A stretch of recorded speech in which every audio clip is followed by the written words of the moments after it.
सुजानपुर हिमाचल प्रदेश का वो विधानसभा हलका जो पिछले कई चुनावों से हॉट सीट रहा है। इसी सीट से 2017 में भाजपा के CM candidate professor Prem Kumar Dhumal चुनाव हार गए थे और हिमाचल भाजपा की पॉलिटिकल तस्वीर बदल गई थी। पर 2012 से ही इस सीट की सियासत जिस नेता के इर्द गिर्द घूमी वो हैं राजेंद्र राणा।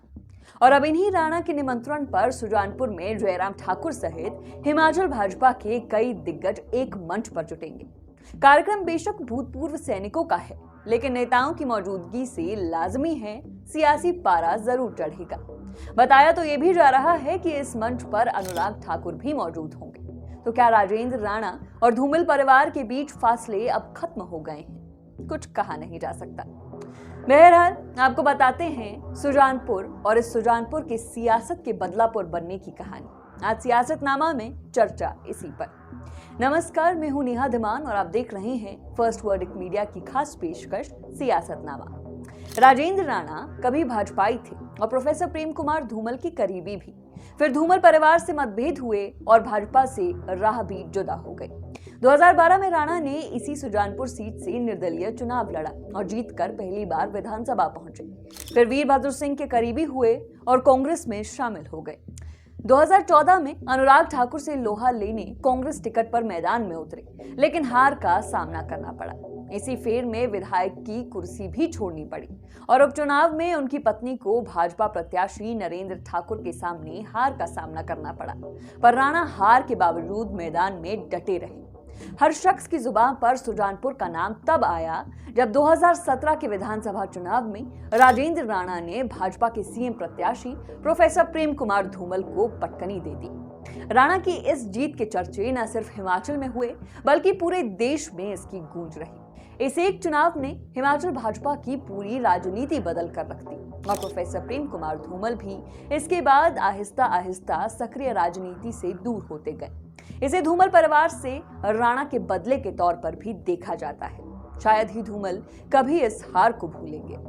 हालांकि कहा जाता है कि 2022 में धूमल सुजानपुर से फिर चुनाव लड़ने के इच्छुक थे, लेकिन आलाकमान की मंजूरी नहीं मिली। इसके बाद धूमल की रजा से ही कप्तान रणजीत सिंह राणा को भाजपा ने उम्मीदवार बनाया।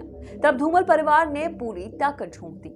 हालांकि बेहद नजदीकी मुकाबले में राजेंद्र राणा तीसरी बार विधायक बनने में कामयाब रहे। राणा कांग्रेस के कार्यकारी अध्यक्ष भी थे और माना जा रहा था कि सरकार बनने के बाद उनका मंत्री पद तय है, लेकिन जो तय होता है वो भी सियासत में तय कहां होता है। राणा को सुक्खू कैबिनेट में जगह नहीं मिली और वे कांग्रेस में व्याप्त अंतर्कलह का एक सिरा बन गए।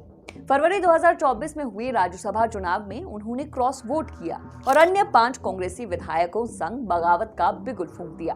फिर भाजपा में शामिल हुए और समीरपुर में धूमल का आशीर्वाद लेकर उपचुनाव में उतरे। भाजपा ने राजेंद्र राणा पर करम फरमाया तो धूमल के शागिर्द कैप्टन रणजीत राणा ने बगावत कर दी और कांग्रेस के टिकट पर चुनाव लड़ा। धूमल और कैप्टन की ये तस्वीर तब खूब सुर्खियों में रही थी।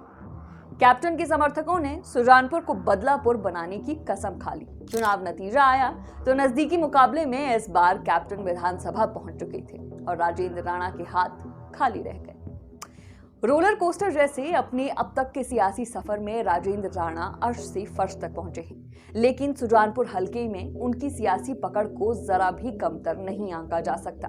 भाजपा की नई राजनीतिक तस्वीर में भी राणा फिट बैठते दिखते हैं और फिलवक्त सुजानपुर में खूंटा गाड़े हुए हैं। राणा ही संभवतः आगे भी चेहरा होंगे यदि कुछ अप्रत्याशित नहीं होता तो। इस बीच मौजूदा वक्त में धूमल परिवार से उनकी केमिस्ट्री को लेकर भी अटकलें लगती रहती हैं। बहरहाल अब निगाह रहने वाली है बुधवार को होने वाले कार्यक्रम के मंच पर कितने और कौन कौन दिग्गज वहां पहुंचते हैं, ये देखना दिलचस्प होगा।